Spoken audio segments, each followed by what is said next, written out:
Mi nombre es Diego Guerrero de Luna, yo soy el director académico de la Escuela de Refrigeración del Perú, una institución académica que va a cumplir, en este año va a cumplir 13 años de fundada.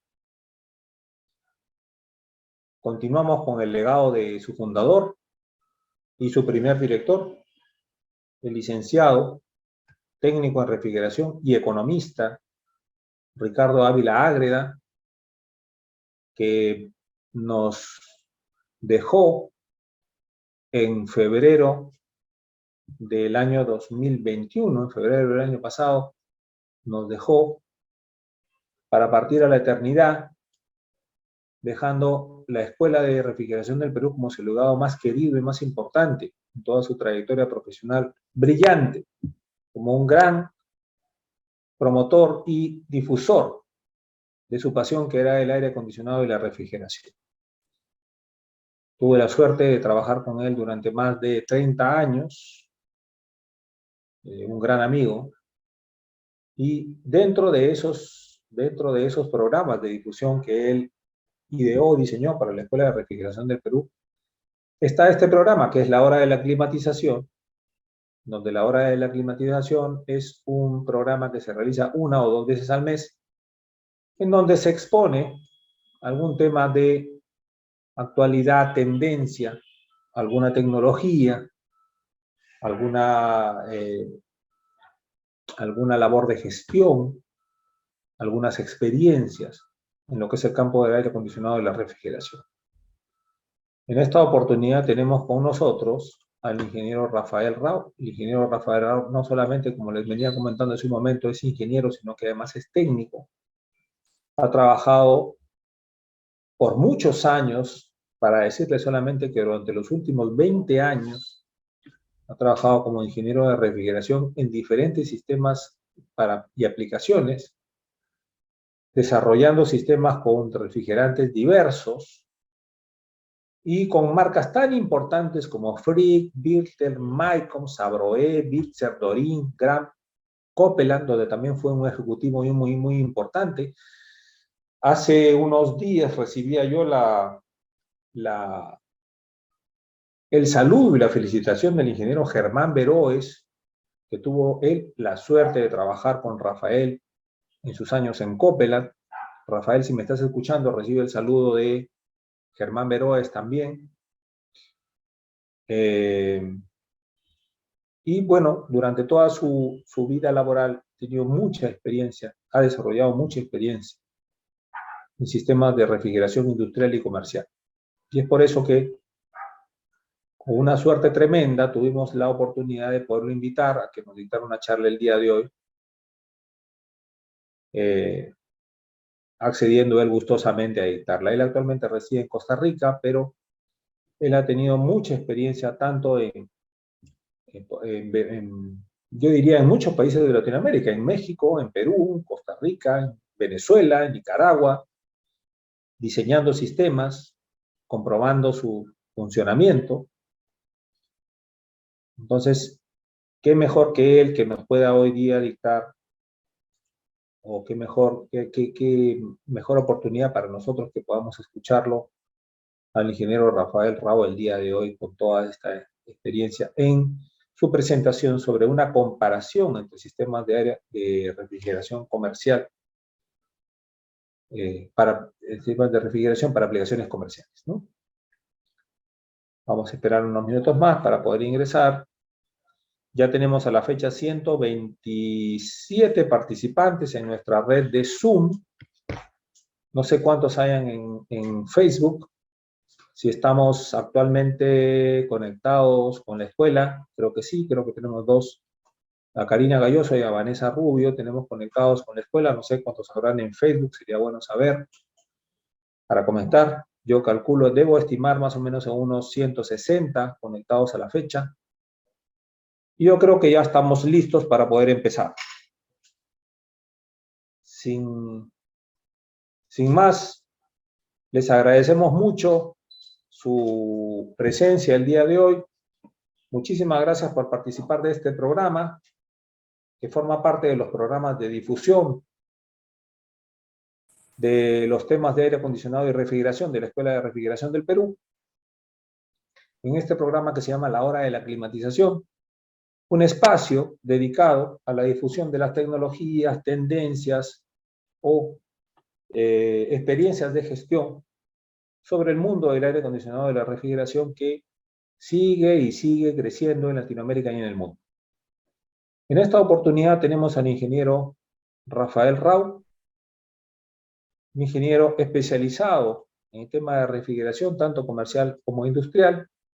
Les comentaba hace un momento que él ha trabajado para diferentes, para las, yo diría, las más prestigiosas marcas, ha trabajado con las más prestigiosas marcas del mundo en temas de refrigeración, con Frick, con Bilter, Mycom, Sabroe, Bitzer, Dorin, Gram y Copeland, donde fue también un ejecutivo de muy alto nivel, ha hecho diseños, ya ha estado en la parte ejecutiva también de las diferentes marcas que les acabo de mencionar, una experiencia en HVAC comercial, en refrigeración a nivel industrial también, y en su experiencia no solamente data de su, digamos, de donde él reside actualmente, que es en Costa Rica, sino también en México, en Nicaragua, en Perú inclusive, habiendo trabajado en Virú, en mi tierra, allá en Trujillo, en el norte.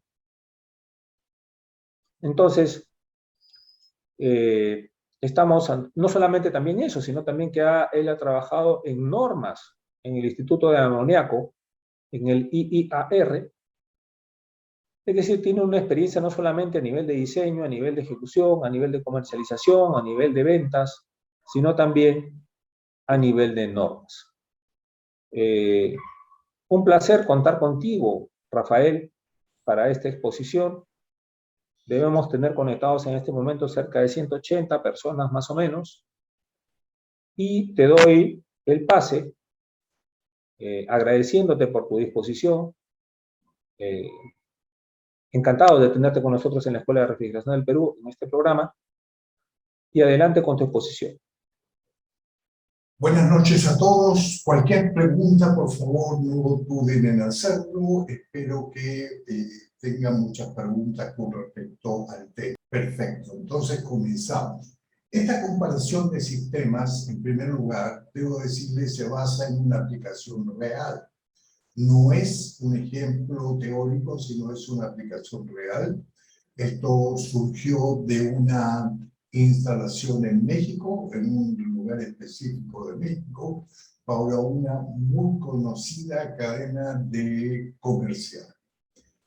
Sin decir otra cosa, procedemos con la comparación. En primer lugar, vamos a comparar refrigerantes de primera generación como el CO2 con refrigerantes de las dos últimas generaciones, incluido el R449A. Esa comparación será no solo desde el punto de vista del diseño del sistema, sino también desde el punto de vista del costo de este sistema, de los aspectos financieros del sistema y aún también de la huella de carbono que estos diversos sistemas con refrigerantes distintos pueden generar.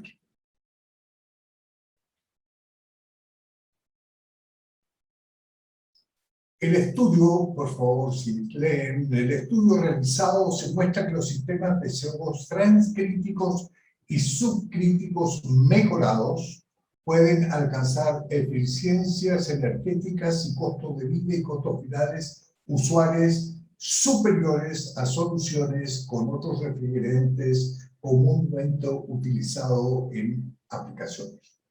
Al decir esto, es importante entender lo siguiente. El refrigerante CO2 no es más eficiente per se.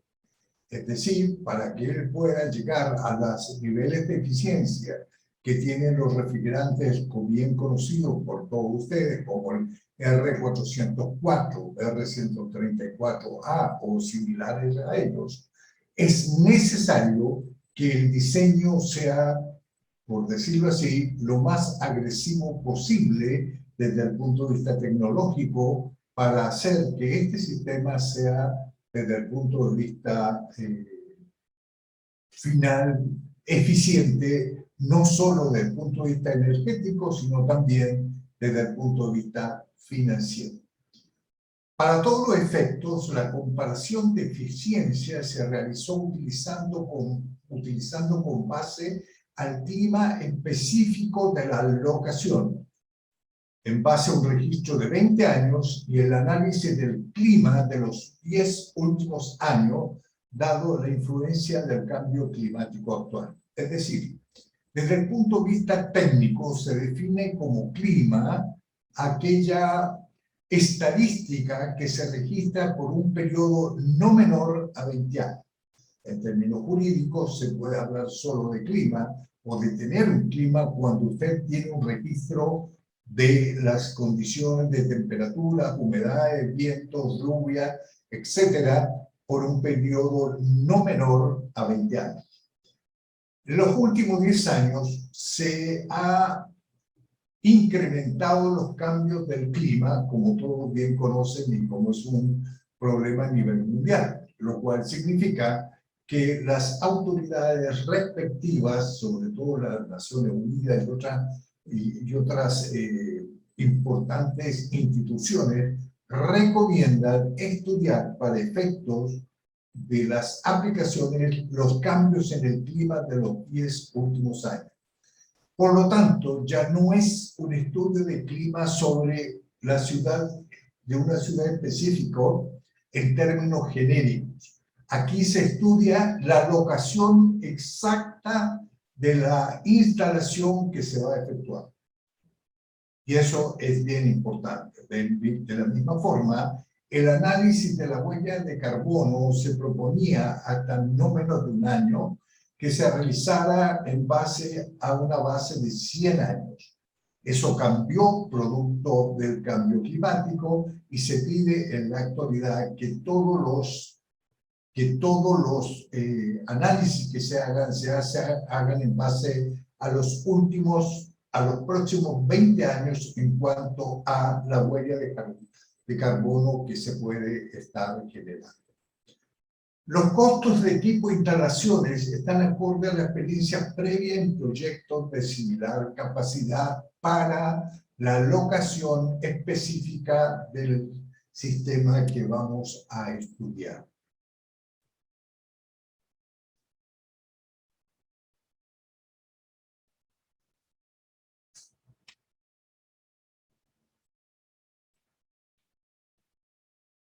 Desde el punto de vista económico, todos los sistemas referentes o las referencias de inflación e intereses se obtienen en particular de cada país a través de los bancos centrales de cada país. El sistema que se compara es un sistema de baja temperatura, 47 kilowatts de potencia, menos 30 grados, y un sistema de media temperatura con una potencia de 195 kilowatts a menos 8 grados de temperatura, ambas de evaporación. Para efectos de la temperatura de condensación, se analizó el clima para determinar las temperaturas de bulbo seco y bulbo húmedo, máximas en los últimos 20 años, expresado en un periodo de un año de 8.760 horas. El sistema de CO2 utilizará, de acuerdo con el clima, un condensador evaporativo adiabático. No confundir, por favor, con un condensador adiabático. Es un evaporativo adiabático. Para trabajar en una condición subcrítica. Esta es una de las herramientas que mejoran el ciclo de R744. Cada vez que se pueda y si el clima lo permite, una condición importante es poder trabajar en un sistema subcrítico la mayor cantidad de horas posible durante el año. Los sistemas con refrigerante 448A y 404A utilizan, de acuerdo con la práctica común en esta comparación, condensadores comunes y silvestres enfriados por aire, como lo que ustedes todos bien conocen. Por supuesto que estos sistemas, 448A y 404A, Pueden también utilizar condensadores del tipo evaporativo adiabático o condensadores adiabáticos, lo cual mejoraría considerablemente la eficiencia en términos de demanda de energía o consumo de energía. De acuerdo entonces a la locación, las temperaturas máximas de bulbo seco y bulbo húmedo en grados Celsius para un registro de 20 años son las siguientes. En primer lugar, ustedes ven un mapa de un sitio con un punto en el extremo derecho en la parte superior. Esa es la locación exacta de la instalación que estamos estudiando. Del otro lado, en la parte izquierda, vemos una tabla de Excel que contiene algo así como 30.000 datos desde el 1 de enero del año 2001 hasta el 31 de diciembre del año 2020, en la cual entonces tenemos las temperaturas máximas bulbo seco, las temperaturas bulbo húmedo, las temperaturas medidas a 2 metros con respecto al nivel del piso y otra serie de factores en los cuales podemos estudiar el clima para esa locación exacta. Esta información, que hace 3 o 4 años era muy difícil de obtener, hoy es de común uso. Esto se puede obtener a través de los servidores de la NASA o del mismo ASRAE en la parte de clima, que ya tiene algo similar a lo que ustedes están viendo en pantalla. El trabajo nuestro consiste en tomar esta información y obtener esas dos tablas que ustedes están viendo en la parte de abajo. La tabla de repeticiones de bulbo seco máximas, la tabla de repeticiones de bulbo húmedo máximas durante un año. Y entonces podemos ver que las temperaturas bulbo seco van desde los 35 grados Celsius en esta locación hasta los 22 grados Celsius en esa locación. En tanto que las temperaturas bulbo húmedo para la misma locación van desde los 25 grados hasta los 18 grados. Esta consideración de clima es esencial hoy por hoy para determinar qué tipo de condensador vamos a usar. Cuando uno asume que sobre la temperatura ambiente, por ejemplo, vamos a utilizar un condensador con una diferencia de temperatura de unos 7 grados, estaríamos condensando a 42 grados Celsius, en el caso de usar bulbo seco, y a 32 grados si usamos bulbo húmedo. Esa diferencia de temperatura va a significar más tarde o más temprano una diferencia en la demanda de energía, en el consumo de energía eléctrica. Consecuentemente tendrá un costo y ese costo será muy significativo a la hora de estudiar desde el punto de vista financiero la operación del sistema. ¿Alguna pregunta?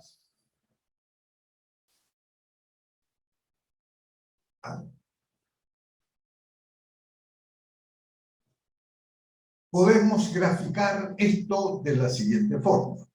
La temperatura puede ir desde los 41 grados hasta los 12 grados y esa es la distribución de temperaturas que podemos tener, por ejemplo, para una localidad específica.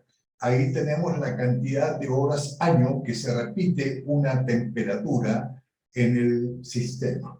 Esta información la utilizaremos más tarde para calcular el consumo de energía eléctrica para cada una de estas condiciones en el transcurso de un año. De igual forma, podemos ver las temperaturas bulbo húmedo máximas que van, en este caso, de los 20 grados hasta los menos 18 grados en este caso. Como ustedes pueden ver, los climas pueden ser muy diversos de acuerdo a la locación específica que estos puedan tener. Una vez que tenemos el clima, podemos decidir qué sistema de condensación vamos a utilizar en nuestro sistema de refrigeración. Y entonces podemos definir cuáles serían la configuración de los sistemas que vamos a utilizar. Y aquí tenemos la configuración que hemos obtenido, donde vamos a utilizar en lo posible una configuración muy similar en cuanto a la cantidad de compresores a utilizar, y la diferencia es en el CO2 R744, donde el sistema requiere de un compresor en paralelo o economizador que no se usa usualmente en los sistemas con 404 o 449. De igual forma, en la parte de abajo tenemos las potencias frigoríficas en baja temperatura que cada uno de estos sistemas dan. De la misma forma, las potencias frigoríficas en media temperatura y la potencia frigorífica que proporciona el compresor en paralelo. Como ustedes pueden entender, los compresores no le dan la capacidad exacta que uno está demandando. Siempre alguno dará un poco más o un poco menos, pero esa diferencia no debe ser mayor o menor al 3% de la demanda que hemos situado como objetivo. De la misma forma, nominalmente tenemos un consumo de energía en baja temperatura de 38.5 kilowatts, 50.2 kilowatts en 449A, y en R744 o CO2 tenemos 11.35.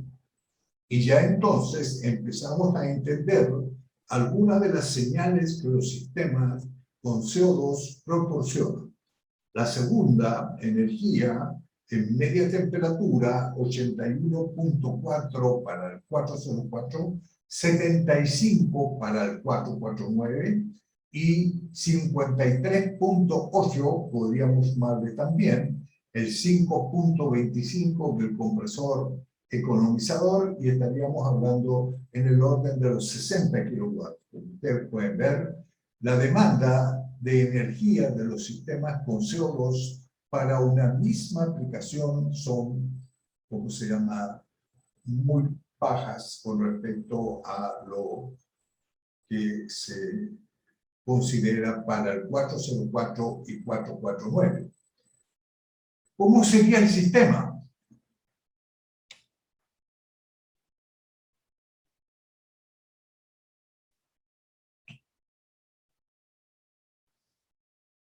Por supuesto, los sistemas con refrigerantes 404 y 449A son convencionales completamente. Nada distinto a lo que ustedes conocen. Sí, Guillermo, serías tan amable, ¿me dices cuál es tu pregunta?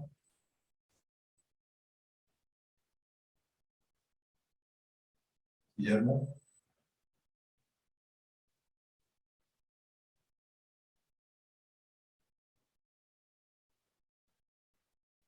Guillermo, yo no te escucho, no tengo tu pregunta. Si gustas, la notas y cuando terminemos, al final de la presentación, me la haces, te lo agradezco. Para ser competitivo, el sistema con R744 debe integrar las tecnologías que mejoran su eficiencia. Ahí es donde entran ustedes. El sistema no será mejor que lo que ustedes decidan hacer con él, cómo lo diseñen, cómo lo configuran. Es decir, quien hace la diferencia en cuanto a los sistemas de 404A y 449 con respecto al CO2, es la persona, aquel que diseña el sistema y que emplea todas las herramientas posibles para hacer que el sistema sea eficiente. En este caso, nuestro sistema tendrá esta configuración y yo voy a suponer que ustedes tendrán ante esta lámina todas las preguntas del mundo. En primer lugar, es un sistema en doble etapa, es decir, nosotros vamos a partir aquí con un compresor en un compresor en baja temperatura. Aquí tenemos nuestro compresor en baja temperatura trabajando a menos 30 grados. La descarga de este compresor va a ir a un pequeño desobrecalentador que para ustedes podría ser algo así como un pequeño condensador. Esto es un equipo realmente muy pequeño normalmente, a pesar de que la instalación pueda ser muy grande, y su función es bajar la temperatura desde unos 55 grados Celsius a un rango entre 35 a 40 grados Celsius para entregárselo al compresor de media temperatura a una temperatura más baja. Por otro lado, el compresor de media temperatura está succionando todas las cargas que están evaporándose en el rango de menos 8 a menos 10 grados Celsius, y adicionalmente hay una inyección de líquido en esa succión con el objetivo de bajar esta temperatura que está en el orden de 40 grados. Aquí estamos en el orden de los 2 grados bajo cero. Esta mezcla que se produce aquí hace que baje la temperatura, pero necesitamos aún bajar más la temperatura de ese sistema. Consecuentemente, hay una inyección de líquido en la succión de estos compresores, algo similar a lo que se hacía años atrás o se sigue haciendo con el R22, cuando por un lado se utilizaba el Iman Cooling en los compresores Copeland o el CIC en los compresores Bitzer, que lo que hacían era inyectar algo de líquido en la succión para hacer que su temperatura, la descarga, fuera más baja. Esto es exactamente lo mismo que se hace en el sistema. De esta forma, se logra bajar usualmente la temperatura en este punto en el orden de los 20 grados Celsius. Este compresor de media temperatura succiona a 20 grados Celsius y descarga a una presión equivalente a unos 89 bar, lo que equivale a una temperatura en el orden de los 120 a 130 grados Celsius. Como la temperatura es tan alta, una opción inmediata que surge en todos los sistemas de CO2 es recuperar calor. Recuperar calor significa colocar un intercambiador de calor donde por un lado tenemos agua y del otro lado tenemos el sistema de refrigeración, y de esa forma podemos recuperar calor en temperaturas del agua entre 65 grados a 55 grados, y de esta forma hacer que el sistema tenga una función mucho más eficiente cuando hacemos eso. Eso es especialmente válido en clima frío. Esta recuperación de calor se transforma en la calefacción para aquellos climas por debajo de los 15 grados Celsius en épocas de invierno, y que pueden llegar tranquilamente hasta los menos 6 o menos 10 grados Celsius en nuestra región, en la región de Latinoamérica básicamente, y en puntos altos. Luego, esto va hacia el condensador evaporativo adiabático. En este caso, trabaja como condensador porque estamos utilizando un sistema subcrítico, producto de haber elegido utilizar un condensador evaporativo adiabático, que nos permite trabajar por debajo del punto transcrítico del CO2. El punto transcrítico del CO2 está en el orden de los 30 grados, por lo tanto, estamos condensando por debajo de 30 grados. Pero no solo condensamos, sino que una vez que salimos del condensador, aprovechamos la opción del compresor en paralelo o IT para producir un subenfriamiento del líquido que sale del condensador y de esa forma hacerlo aún más eficiente. Tomamos ese líquido que está saliendo de ese subenfriador y vamos a pasar a través de un sistema donde podemos ir hacia un chiller de aire acondicionado. Es decir, no solo podemos producir calefacción, sino además podemos producir aire acondicionado, o si es para una operación industrial, producción de pan, por ejemplo, producir agua fría para las masas de pan de tipo industrial que se lleguen a producir. Si eso no ocurre, entonces esta válvula 3 vías nos llevará directo hacia el flash tank. El flash tank es algo similar al recibidor de líquido, solo que él está trabajando a una temperatura y presión intermedia, en este caso, y esta válvula que está aquí es una válvula de alta presión que produce la expansión sobre este tanque y que separa entonces vapor de líquido. El líquido en la parte inferior se utiliza, hay otro intercambiador de calor para subenfriar ese líquido, de forma que él está normalmente a una temperatura de 4 grados y de esta forma lo podemos llevar a una temperatura en el rango de los menos 2 grados y al bajar esa temperatura obviamente estamos produciendo una mejora en el sistema. También podemos hacer ese enfriamiento con una unidad de condensación externa o colocar aquí una unidad que sirva como garantía en el caso que la energía en el sistema desaparezca, que la presión se eleve, entonces podemos conectarlo a un sistema de respaldo desde el punto de vista electricidad para que el sistema no vaya a incrementar la presión. Cuando salimos de este sistema, tenemos líquido que vamos a pasar por otro subenfriador, otro intercambiador de calor para subenfriar más aún ese líquido y dar todavía mayor eficiencia al evaporador de baja temperatura. Este sistema no es un sistema simple, es un sistema muchísimo más complejo que un sistema de 404A o 449. Como ustedes pueden ver, aquí aparecen una serie de figuras que son las que hacen posible que el sistema sea más eficiente.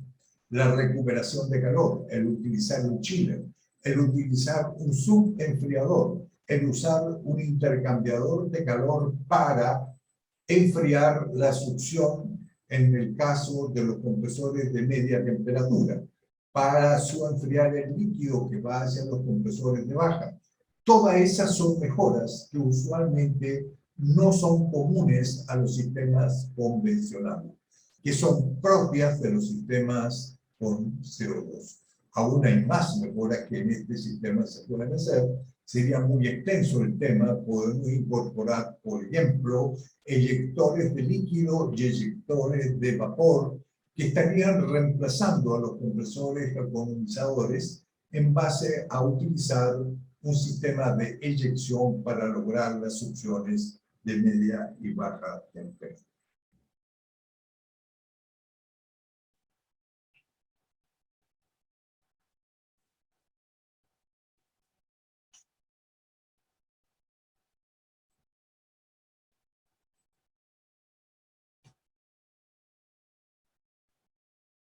El sistema, desde el punto de vista termodinámico, se ve de la siguiente forma. Es mucho más simple verlo desde el punto de vista de la termodinámica que verlo desde el punto de vista de la gráfica, por supuesto, en una primera opción.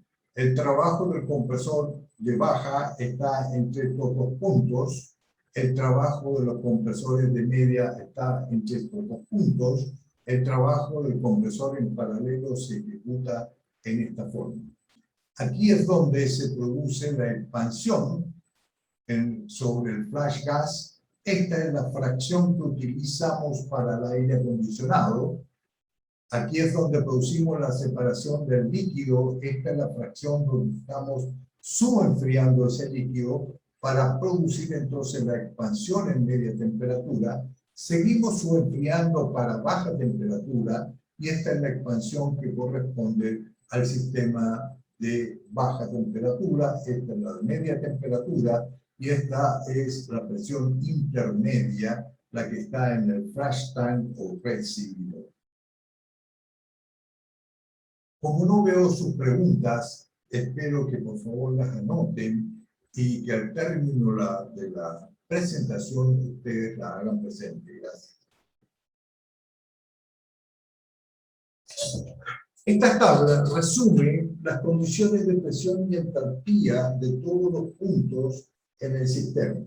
También están los flujos másicos y los caudales de acuerdo al volumen específico en cada punto. Por lo tanto, tenemos nuestras presiones en bar y nuestras temperaturas en grados Celsius, entalpías, entropías y densidades con el objeto de ubicar cada uno de los puntos en nuestro sistema termodinámico y de esa forma poder hacer los cálculos necesarios para determinar las potencias que vamos a estar trabajando. Cuando tenemos esto, podemos procesar toda la información y obtener entonces la siguiente información. Lo primero que podemos hacer es analizar cuál sería el consumo de la energía en cada uno de esos sistemas. Por ejemplo, si nosotros tomamos el refrigerante 404A, veremos que nuestro consumo de energía está en el orden de las 763.000 kilowatt año. En cambio, en el caso del 449 tenemos algo así como 783.000 kilowatt. En este punto hemos colocado todas las temperaturas bulbo seco y las horas año que esa temperatura tiene para esa locación exacta. Lo mismo hemos hecho con el otro refrigerante. Estamos usando exactamente las mismas condiciones de temperatura bulbo seco y las mismas condiciones de horas año en ambos casos para poder compararlo como corresponde. Luego, podemos comparar esto con lo que sería nuestro sistema con R744. Ustedes verán que tenemos una zona verde y una zona azul. La zona verde estamos trabajando de tal forma que podemos trabajar hasta el punto de una temperatura bulbo húmedo ambiente de 14 grados. Hasta ese punto estamos trabajando con un sistema subcrítico debido a que nuestra temperatura bulbo húmedo va a producir. César, serías tan amable, yo no veo tu pregunta, así que cuando terminemos, por favor, anótala y continuamos, yo me devuelvo, ¿ok?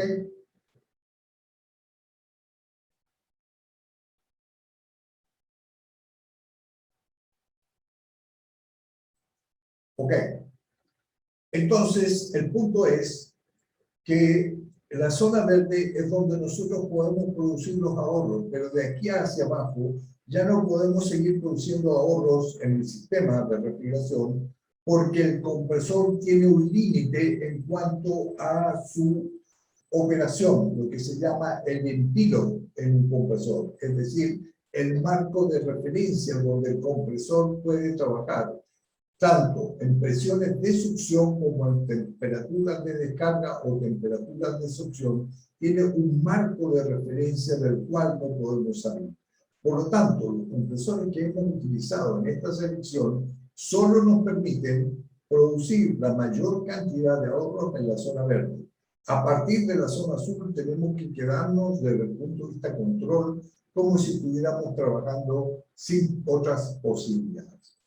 Al final del día podemos hacer la comparación. Cuando trabajamos con 404, el consumo de energía anual de este sistema es 753.552. Con 449, nuestro consumo de energía anual es de 783.489 kilowatts. Y el CO2 R744, nuestro consumo es 496.045.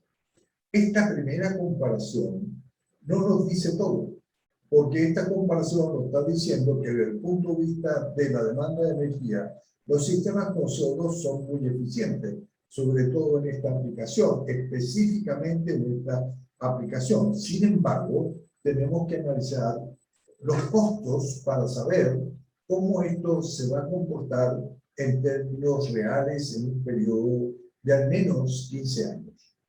Cuando hacemos eso, entonces tenemos que ver esta primera observación. Esta observación viene del Ministerio de Economía de Alemania y son las instrucciones que el Ministerio de Economía de Alemania le da a todos los estados federales en Alemania cómo deben hacer para comparar y para adquirir distintos productos, proyectos o sistemas de refrigeración, aire acondicionado o calefacción para una determinada entidad estatal. Y ellos dicen y hacen el énfasis en que se deben incluir en el análisis los siguientes aspectos: los costos de adquisición, los costos de uso, en particular consumo de energía y otros recursos, los costos de mantenimiento, los costos al final de la vida útil, en particular los costos de recogida, eliminación o reciclado y o el costo del CO2. Los costos derivados del efecto externo de la contaminación ambiental, CO2, que estén relacionados con el servicio durante su ciclo de vida, siempre que puedan determinarse. Como ustedes pueden ver, las autoridades en distintos países ya tienen normas de cómo poder comparar sistemas en torno a cómo se produce. Ya no es solo una comparación termodinámica, es una comparación del punto financiero, desde el punto de vista económico, en base a esta consideración. Por favor, tomen en cuenta este nombre que está aquí, CoinNow, con 2 N. En esa página ustedes van a encontrar las herramientas que le permiten hacer todo este cálculo de costos que tienen aquí. Solo un gran problema: está en alemán.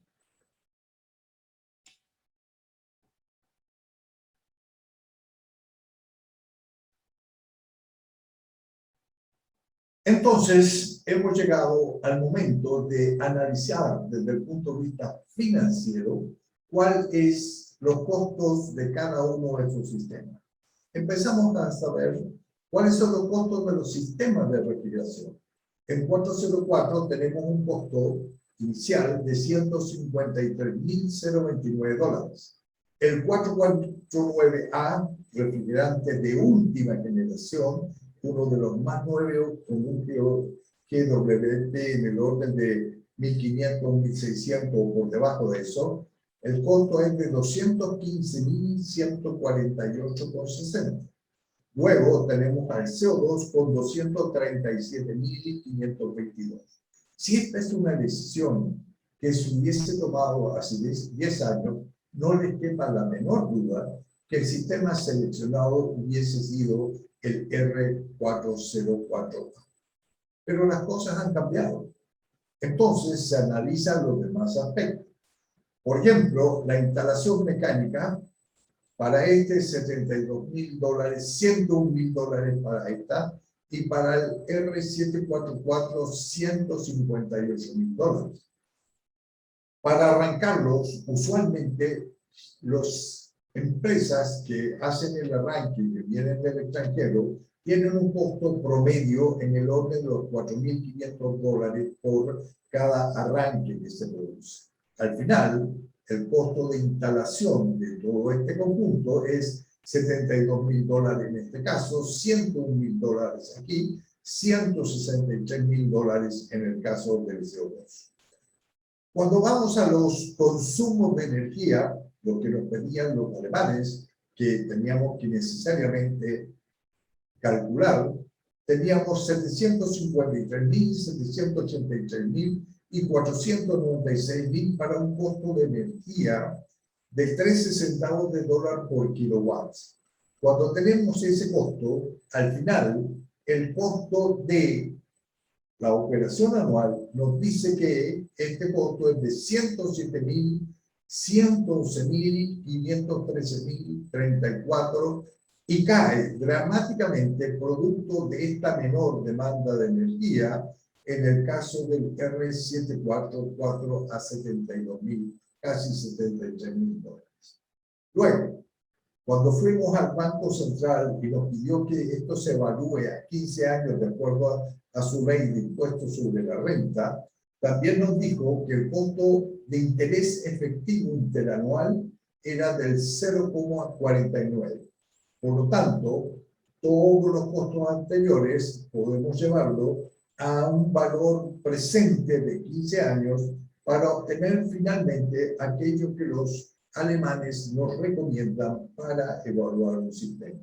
Y tenemos nuestro costo de ciclo de vida a 15 años, en el caso del 404A, de casi 1.800.000, 1.925.000 para el 449, y el CO2, ahí es donde muestra su fortaleza y nos ubica en 1.450.000 dólares.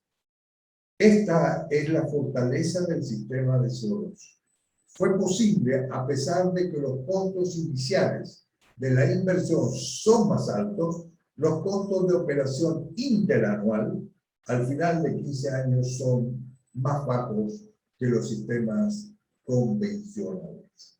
Es ahí donde el diseño que ustedes vayan a hacer, se establece la diferencia con respecto a sistemas convencionales actuales.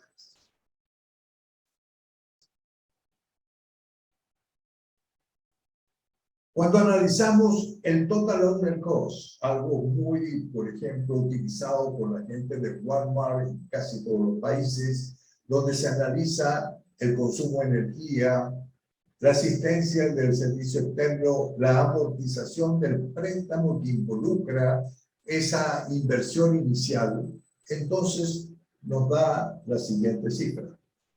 El Total Owner Cost 404A, 2.330.000, 2.498.000 y 1.864.000 para el CO2. Como ustedes pueden ver, la demanda de energía, el consumo de energía hace la diferencia en este caso. Es decir, aquí, bien aplicado, pueden tener una herramienta que puede producirle a un determinado usuario una rentabilidad superior a la que usualmente podrían estar obteniendo con 404A o con 449. Por lo tanto, es válido lo que aparece aquí. Vean esto. El señor le está ofreciendo una ametralladora y está en la época medieval, cuando aún no se utilizaban ni las pistolas ni los fusiles.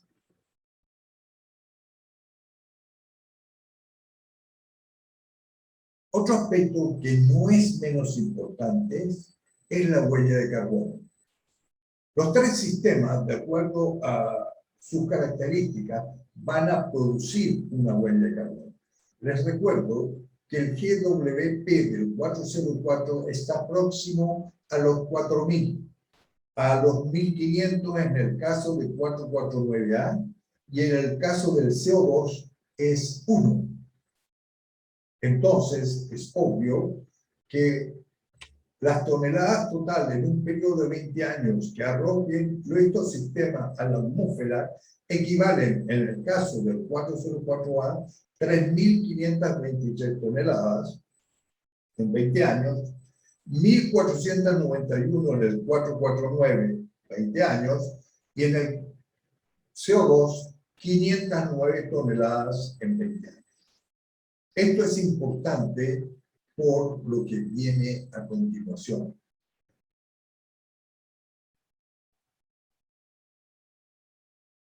El precio del carbono.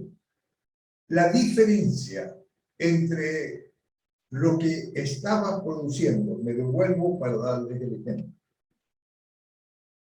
Por ejemplo, si el sistema que ustedes diseñando es para reemplazar este sistema, el de 404A, se están ahorrando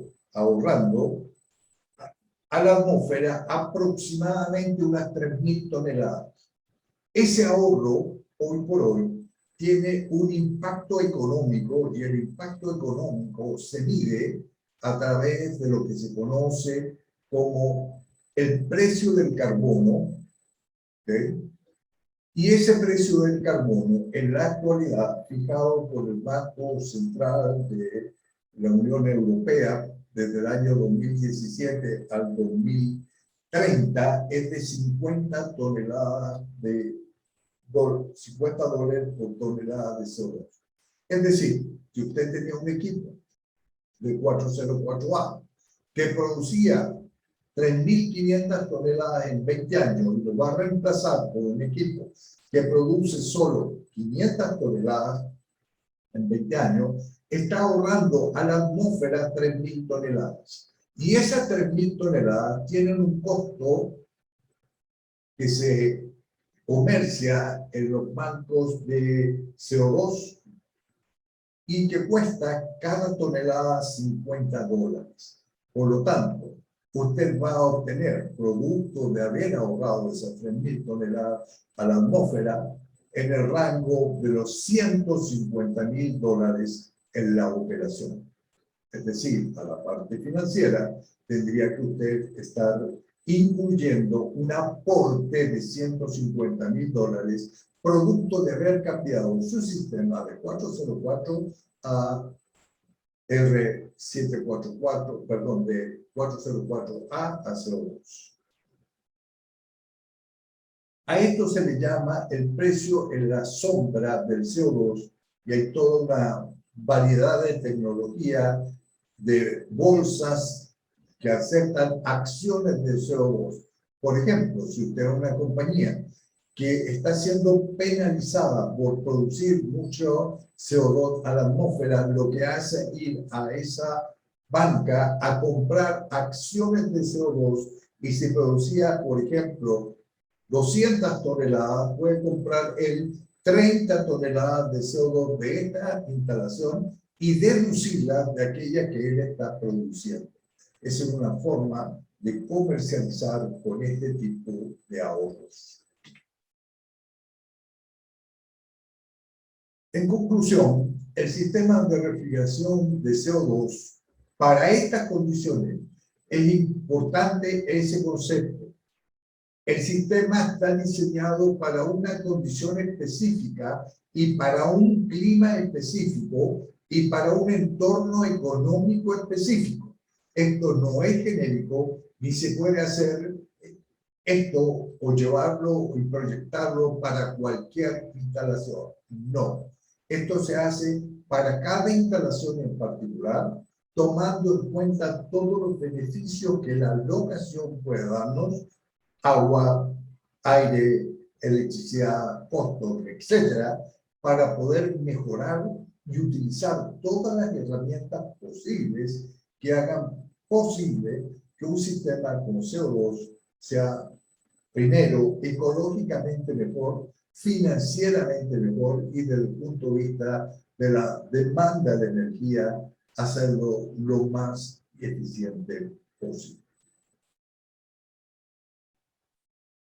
Ahora les agradecería que por favor abrieran sus, para poder verlo a todos ustedes y entonces poder responder las preguntas.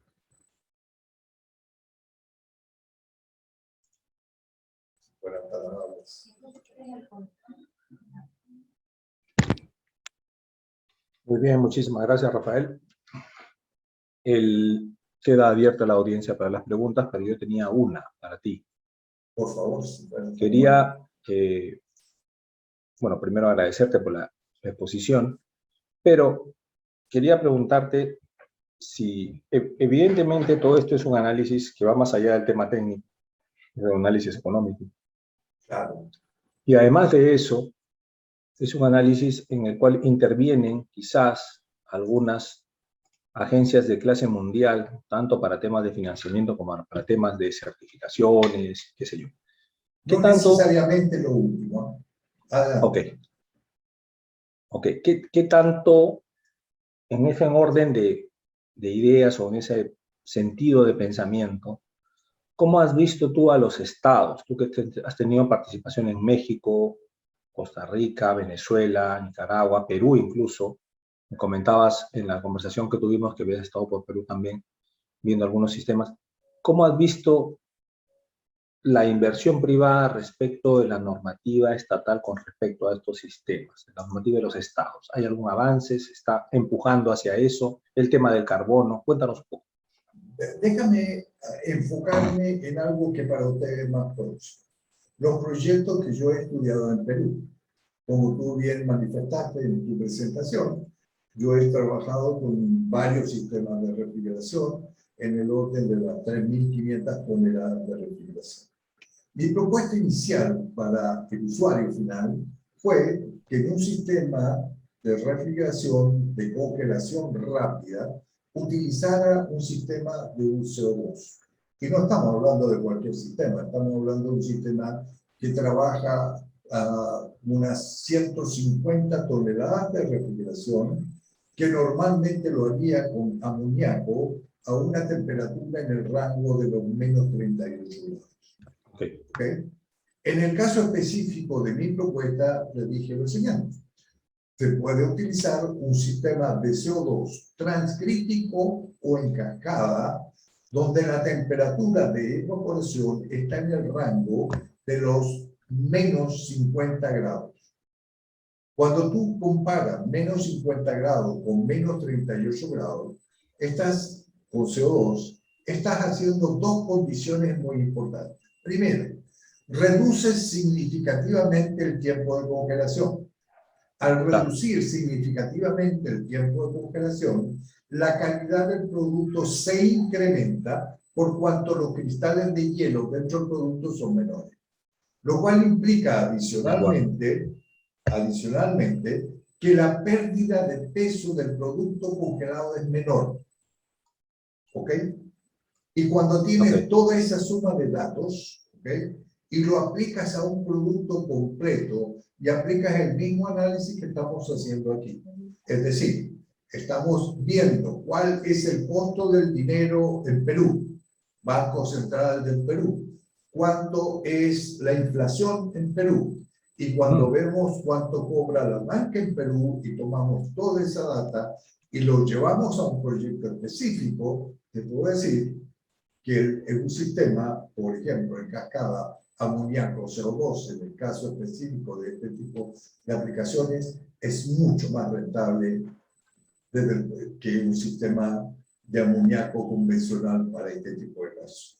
Es decir, cada una de las supuestos del proyecto o del tipo de proyecto que estás haciendo, si lo enfocas a las condiciones del país, el entorno económico del país, el entorno climático de la instalación e incluso el conocimiento de los técnicos, porque aquí hay una cosa muy simple. La gente se podría asustar con el CO2. El CO2 es similar a manejar desde el punto de vista técnico, desde el punto de vista de un técnico que va a cargar un sistema, que le va a poner refrigerante, que va a buscar fuga, es mucho más similar al 404 o al 449 que el amoníaco similar al 404 o 449. Es decir, para un mecánico con una formación con refrigerantes convencionales es mucho más sencillo aceptar esa tecnología que aceptar, por ejemplo, la tecnología de amoníaco, que es perfectamente válida también. Correcto. De acuerdo. ¿Preguntas? Una pregunta, bueno, aquí me hacen algunas preguntas con respecto específicamente al mercado de Perú, pero yo tenía una pregunta también. Te escuché en la exposición sobre algunas empresas de clase mundial, sobre todo del rubro de supermercados, que están, digamos que dentro de sus exigencias para poder optar por uno u otro sistema, estaba todo este análisis. Si nos puedes contar un poco con las experiencias que has tenido con estas empresas de clase mundial tipo Walmart, si bien te entendí. Okay, ¿quién te pide ¿Qué tipo de exigencias te piden con respecto a esto? Porque no solamente se trata de un tema técnico o de viabilidad técnica, ¿no? Claro. Precisamente esa es la diferencia de esta presentación con respecto a otras presentaciones donde el énfasis va a ser la termodinámica o cómo se es el sistema. Aquí el énfasis es cómo es el todo. cómo es el conjunto desde el punto de vista técnico, desde el punto de vista costo, desde el punto de vista financiero. La primera empresa que te va a exigir a ti hacer un análisis de este tipo va a ser Walmart. Ok. Es eso de partida. La segunda empresa que te va a hacer pedir cosas como esta va a ser como una empresa americana como Costco, por ejemplo, o el equivalente en Centroamérica, Colombia y algunos países, incluso México y alguna sección de Miami, te va a pedir hacer esto mismo la gente de PriceSmart. Los otros que te van a pedir son gente como H&B o grandes corporaciones como Cencosud que ustedes tienen en Perú. Sí, efectivamente, sí. ¿Ok? O, por ejemplo, en el caso de Cencosud, ¿cómo no evaluarlo así? Si del otro lado estás hablando de una empresa que tiene más de 1000 mercados. Es decir, un ahorro del 3% en 1000 mercados, tú entenderás que es muchísimo dinero. Entonces, empresas de ese tipo van a estar presentes en este tipo de análisis. Ahora, el cliente que no tiene esta información es la empresa que no tiene esta información ni esa orientación. ¿Va a recibirlo? Por supuesto que lo va a recibir. Lo va a recibir en la medida que tú seas claro con él y le estás proponiendo un sistema que, como bien salía en aquella comiquita, ¿okay? Le estás diciendo, mire señor, usted tiene aquí una ametralladora con respecto a una lanza. La diferencia es esa. Pero para que él lo entienda, tienes que decírselo en términos técnicos y en términos financieros para que el mensaje pueda, digamos, permearlo y poder hacerlo, ¿no? De acuerdo. Te pongo un ejemplo. ¿Cuántos son las fugas de 404A? Estadísticamente, los últimos 20 años, el 14% del total del peso que contiene el sistema. Wow. Solo esa cantidad te deja helado desde el punto de vista de lo que significa el huella. Es bastante, claro. Por supuesto, y esa es una estadística mundial, no es la estadística de Perú. Es una estadística mundial, ok. Incluso uno puede suponer en Estados Unidos menor, no, es mayor. Impresionante. Es impresionante. Es impresionante. Preguntas, También, por favor. Sí, adelante. ¿Algunas preguntas del público, por favor? Habían por lo menos 3 personas que levantaron la mano en un momento dado, que espero que por favor pregunten. Yo acá tengo una pregunta, pero se trata sobre el mercado de Perú. No sé si la puedas contestar, te la hago de todas maneras. Dice, en el Perú ya se comercializan este tipo de productos refrigerantes de última generación. ¿Qué actividades económicas del Perú están empleando estos refrigerantes? Ok, en primer lugar, la gente que está exportando frutas, verduras congeladas, etcétera, lo usa. Segundo, cuando yo fui por primera vez a Perú a hacer el arranque de un sistema de CO2, ya había un sistema de CO2 en esa planta que trabajaba desde hace 2 años o 3 años. Por lo tanto, no es algo nuevo para ustedes. Probablemente no sea algo de, digamos así, de público dominio, pero ustedes ya tienen no uno, sino varios sistemas en Perú que trabajan de esta forma. Ok, excelente. Una pregunta de Mauricio. No sé si la coordinación puede permitir que hagan su pregunta. Ha levantado la mano. Mauricio. Actualmente tiene el micrófono apagado. Mauricio. Tiene el micrófono apagado, Mauricio, por favor. Puedes activar tu micrófono para hacer tu consulta. Sí. No.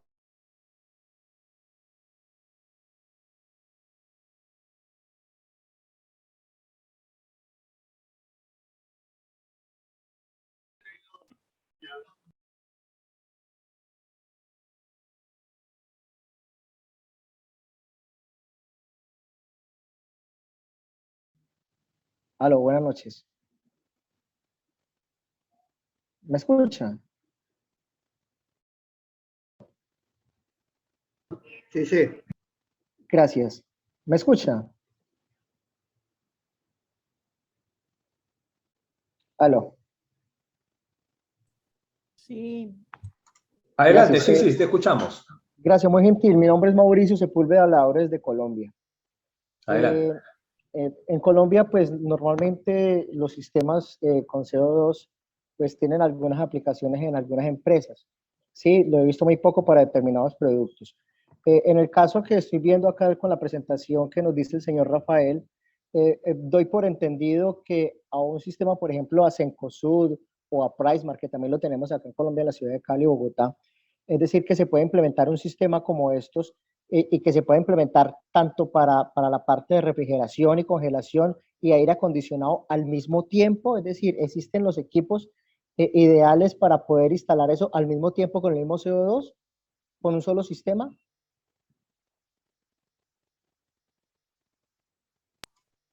Gracias, Mauricio, por tu pregunta. Rafael, estás con el micrófono apagado. Sí, y déjame responderme a tu pregunta. En primer lugar, yo estuve hace aproximadamente un año y medio, un poco más de un año, en Bogotá, haciendo un entrenamiento para la gente de PriceMark en CO2. Por otra parte, años antes había participado en el diseño de las instalaciones de Pereira, de Medellín y del Salitre en Bogotá de la misma cadena. Por lo tanto, esas cadenas ya tenían sistemas de CO2 en cascada por R404. O sea, la primera aproximación que ellos tuvieron al CO2 fue CO2 baja temperatura, en media temperatura trabajan con 404 en un sistema en cascada. Esos tres sistemas ya lo tienen. En el curso que yo fui a dar era donde ellos estaban dando el siguiente paso. El siguiente paso era pasar de un sistema encascado a un sistema solo CO2. Ese sistema solo CO2 puede tener baja temperatura, media temperatura, calefacción o recuperación de calor y aire acondicionado simultáneamente en el mismo lugar. Por otra parte, en Colombia hay una instalación en Río Negro que ya tiene para un centro de distribución sistemas de este tipo. Y en Bogotá, recientemente, hace 2 o 3 meses atrás, se inauguró una fábrica de helado, una ampliación de una fábrica de helado que también tiene sistemas con CO2 tranquilo. Y no es el único, Colombia tiene al menos 10 o 12 instalaciones de ese tipo. ¿Preguntas? Gracias, Rafael. Aquí tenemos una consulta Adelante. de David Zamora. Señor Zamora. Nos pregunta sobre si podrías hacer alguna referencia al uso de los refrigerantes en los edificios verdes, acerca de los sistemas de aire acondicionado. ¿Cuáles son las toneladas de carbono que se puede ahorrar al utilizar el CO2 como refrigerante, si es que hay alguna referencia, ¿no? Desafortunadamente, como le expliqué antes, aquí no hay una referencia. La única, en primer lugar, para un edificio verde, ¿ok?, aplica perfectamente el CO2, tanto para los sistemas de aire acondicionado como para los sistemas de calefacción. ¿Okay? Aún más, también aplica para producir agua caliente para la ducha en los baños de esas instalaciones. Es decir, él puede producir agua caliente para el uso del edificio como tal. Eso es perfectamente posible. Ahora, ¿cuán eficiente puede ser? Depende de dos condiciones. Su ubicación geográfica, latitud, longitud, la altura a la cual está el edificio y, por supuesto, los costos de operación, electricidad, financiamiento, etcétera, que el sistema tenga. Aquí no está divorciado para un sistema como este lo técnico de lo económico. Para que haya una solución correcta, ambos deben formar un todo que sea mejor que los sistemas actuales. Gracias, Rafael. ¿Preguntas? No sé si hay alguna consulta más. Adelante, por favor, con sus consultas. Todavía tenemos casi 180 personas conectadas. Adelante, Elio Santamaría, adelante, por favor, con tu consulta. Muy buenas noches. Una pregunta. El CO2 en barcos pesqueros, ¿habría alguna recomendación o en algún otro barco que hayan aplicado el sistema de CO2 para trabajar con temperatura alta, media y baja? Por Sí, sí, supuesto. es perfectamente posible. De hecho, hay aplicaciones de CO2 en barcos. En mi experiencia trabajé con la industria atunera, trabajé con barcos fabricados en Perú que fueron adquiridos en otros países para ser ocupados. Trabajé con capitanes de pesca y cabos de pesca peruanos por muchos años y la experiencia de ustedes en ese campo es bien importante y sí es factible.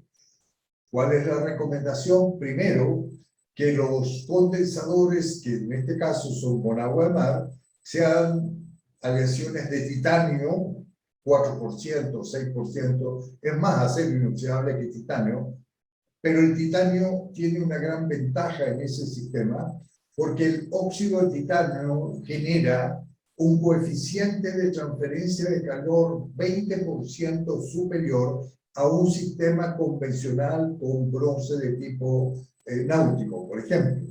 Y esa condición hace que el costo, a pesar del titanio de un condensador de ese tipo, sea igual o ligeramente superior a un sistema convencional.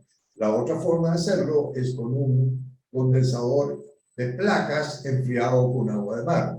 Por supuesto que va a depender del tipo de captura que hagas. Por ejemplo, si tú estás capturando atún, el atún solo vive en temperaturas de agua de mar en el orden de los 24 o los 26 grados. Por lo tanto, si tu pesca es distinta a la de atún, tienes que ver cuáles son las condiciones en las cuales vas a pescar camarones, por ejemplo, y cuáles son las condiciones donde los encuentras para entender a qué temperatura va a estar sometido el sistema y hacer que la eficiencia sea más, que el sistema sea lo más eficiente y del punto de vista de costo lo más bajo posible. Pero si existen, sí, ya existen. Excelente, excelente, Rafael. Hay una pregunta de un participante de Ecuador que nos pide tu opinión sobre el conocimiento de la situación de estos sistemas en Ecuador. Si has tenido alguna experiencia por ahí que nos puedas participar. En primer lugar, pongámoslos en el siguiente aspecto. El primer sistema de refrigeración con CO2 de público dominio que teníamos fue instalado el año 2007. El primer sistema industrial que hubo a nivel mundial se instaló el año 2017 y estamos en el 2022. Eso fue ayer. Por lo tanto, esta reunión que tenemos hoy, lo que ustedes necesitan en Ecuador forma parte del esfuerzo por hacer del conocimiento público la tecnología, de hacerles entender que tienen una poderosa herramienta a la cual pueden recurrir para hacer que sus instalaciones sean eficientes energéticamente, financieramente, etc. Pero que necesariamente pasa por el entrenamiento y la capacitación del personal que va a diseñar, que va a instalar, que va a hacer el mantenimiento y que va a operar el sistema. Nuevamente la capacitación, el entrenamiento como parte fundamental de la innovación, ¿no? Es de la creación de nuevas cosas, esencial. Esencial. Tenemos una pregunta también por aquí, Rafael, que nos dice: buenas noches, ¿se puede aplicar estos sistemas de CO2 para las plantas de fabricación de pulpa de frutas y mermeladas en reemplazo de los sistemas convencionales de 404 en Perú? Nos hace la pregunta Jorge Fernández. Adelante, Rafael. Por supuesto, señor Fernández, esa es una de las aplicaciones más convencionales. Por ejemplo, lo que yo he hecho en Perú ha tenido que ver con ese tipo de cosas, con concentrados de fruta y con participaciones. Por supuesto, en el caso de producto específico ¿Dónde estaría la gran aplicación? Yo te diría que está desde el momento mismo que obtuviste el concentrado, por ejemplo, con un brick en el orden de los 68, 47, y ya tienes un concentrado y quieres congelar, entonces ahí tienes una oportunidad para utilizar CO2. Lo puedes hacer con un sistema convencional, un intercambiador de calor de superficie raspada, o lo puedes hacer en una cámara frigorífica convencional. Pero la diferencia es que estás congelando a menos 45 o menos 50 grados Celsius, lo que hace que la congelación sea más rápida. Y eso significa calidad al final del día. Y por supuesto, a menos 45, menos 50 grados, el CO2 es tan eficiente como el amoníaco a menos 38. Y por supuesto, varias veces superior a la eficiencia del 404. O sea, estamos hablando de una disminución de energía en el orden del 22 al 25%. Es muy importante la reducción, qué bárbaro, es fuerte. En el proceso. Ok, Rafael, muchas gracias. Otra pregunta también nos habla sobre el periodo de análisis, sobre el tiempo de 15 años de análisis que nos has mostrado en la comparación. ¿Es usual ese tiempo? ¿Es muy largo? No, lo que pasa ¿De dónde es salen que, esos 15 años? Lo que pasa es que cada país tiene su legislación desde el punto de vista impuesto. Y esa legislación les dice a ustedes si tienen que amortizar en 7 años, en 10 años o en 15 años. Sí. En este caso específico de este ejemplo, la legislación del país implica tener que amortizar a 15 años. Pero, por ejemplo, si en Perú esa amortización fuera de 7 años, se analiza para los 7 años. Para los 7 años. ¿Claro? De acuerdo. Excelente punto de vista. O dato. ¿No hay alguna otra pregunta más? Tenemos a Grademar Chile. Adelante con tu pregunta, por favor. Hola, buenas noches. Buenas noches, señor. Colega a todos. Una consulta respecto a los productores de refrigerantes. La mayoría de los productores de refrigerante, por ejemplo, 404, 134, están todos en el hemisferio norte. ¿En qué estado están los países latinoamericanos para ser productores de CO2 como refrigerante? ¿Tenemos algún tipo de independencia? ¿Te puedo hacer una pregunta indiscreta con perfecto derecho a no contestar? Sí. ¿Cuál es tu cerveza preferida? Mi cerveza preferida. La verdad es que no soy muy amigo de la cerveza. Ok. La respuesta es... Del vino, obviamente, del vino sí. La respuesta es bien simple. El productor de cerveza produce cerveza, produce levadura y produce CO2. Todos los procesos de fermentación de ese tipo son productores de CO2. Consecuentemente, en todos los países donde hay una fábrica de cerveza, hay una fábrica que produce CO2. ¿Cuál es el costo del CO2? Estamos hablando de $2 por kilo en comparación a 10 en el caso del 404A y en el rango de 12 a 16 en el caso de 449. ¿Cuánto refrigerante utilizas de CO2 con respecto a 449 y respecto a 404? Utilizas el 60% de lo que utilizarías con 404 y utilizas el 40% de lo que utilizarías con 449. Como tú puedes ver, el costo del CO2 y la cantidad de CO2 que utilizas y además el hecho que lo puedes producir localmente es toda una ventaja. Y si no te gusta la cerveza, en tu país hay productores de gases. Por ejemplo, oxígeno, nitrógeno, etc. Seguro que sí. Sí. Claro. Bueno, Sí. el CO2 se produce en esas plantas como producto de una, digamos, combustión perfecta de un gas con algo de petróleo, con algún compuesto de petróleo. La combustión perfecta de esos del aire más Hay ese mucho CO2. produce CO2. Y es el CO2 que tenemos. Ya, la consulta también va dirigida por lo que está pasando acá en Chile, por la licitación que se está haciendo para las nuevas 3 empresas, 3 puntos en realidad de regeneración de gases. Entonces, también tomando el esfuerzo que se está haciendo acá en Chile por la regeneración de gases y bajar las cuotas de importaciones, ¿en qué estado está Perú en este momento? ¿Hacen regeneración de gases? ¿Para dónde va más o menos apuntando? ¿Están bajo no sé, por la Convención de Tokio, Montreal? ¿Cuál más o menos es la directriz que tiene Perú? Yo no podría responder a eso por cuanto no conozco el mercado de lo que es la recuperación de gases. Vi recientemente una información que habla sobre futuras 3 nuevas plantas de recuperación de gases refrigerantes en, ¿cómo se llama?, Chile. Vi esa información. No conozco la información de Perú, tampoco conozco la información de Chile, pero lo que te puedo decir en general que es una cuestión de volumen. Eso será rentable, sí, Exactamente, y solo todavía estamos empezando. sí y solo sí. Los sistemas de, primero, captar el refrigerante que no debe ser enviado al ambiente. Segundo, procesar ese refrigerante. Cuando esa condición se da, entonces va a ser factible. En general, muchos países han fracasado producto de uno de los dos procesos, o la captación o el proceso mismo de incineración en la mayor parte de los casos.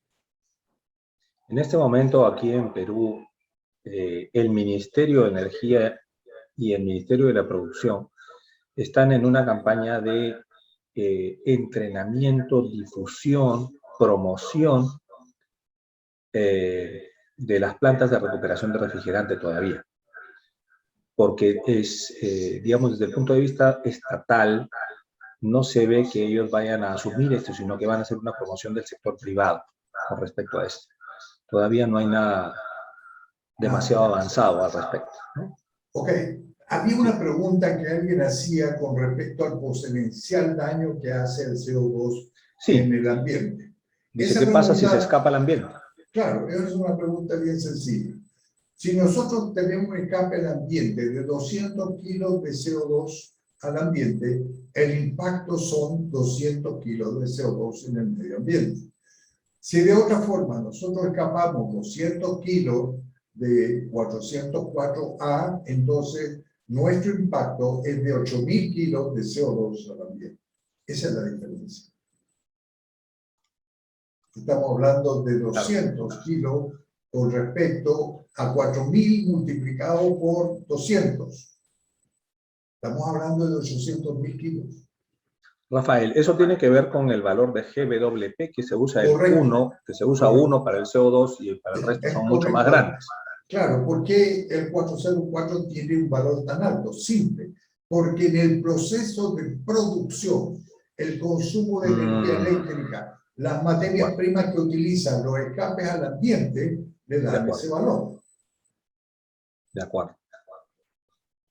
¿Preguntas? Nos preguntan también, dice, ¿se puede aplicar estos sistemas de CO2 para plantas industriales de fabricación de alimentos snack? Sí, perfectamente. En los sistemas convencionales de 404, perfectamente, sí, claro que sí. Claro, perfectamente. Sería un sistema de media temperatura o de alta temperatura para hacer snack, cualquier tipo de snack. De extrusión o cualquiera que fuese. De acuerdo. Veo que Helio Santamaría mantiene la mano levantada. No sé si ya hizo su pregunta o la va a hacer. Adelante, Helio. Y ya la hice mi pregunta. De acuerdo, de acuerdo. Muchísimas gracias. Muchísimas gracias. Bueno, en el banner, en el panel ya no tengo más consultas. Bueno, de todas maneras, muchísimas gracias por participar. Muchísimas gracias, Rafael, por tu exposición. Muchas gracias a todos. Estoy seguro, un placer trabajar con ustedes. Estoy seguro que estamos realmente frente a un escenario de cambios. Creo yo que de cambios, efectivamente, y de crecimiento de estos sistemas, de conocimiento también. Y qué mejor que iniciar aquí en el Perú el conocimiento o la mayor difusión de estos sistemas a través tuyo y a través de la Escuela de Refrigeración del Perú. Te agradezco mucho, te agradecemos mucho tu participación, Rafael. Un gran placer haberte tenido con nosotros. Y muchas gracias a todos los participantes por estar con nosotros esta noche en esta charla en el programa de la hora de la climatización a través de la Escuela de Refrigeración del Perú. Muy agradecidos, muchísimas gracias, muy buenas noches con todos, hasta una próxima oportunidad. Muchas gracias. Muchas gracias, señores. Muchas gracias. Gracias, Rafael. Hasta luego. Hasta pronto.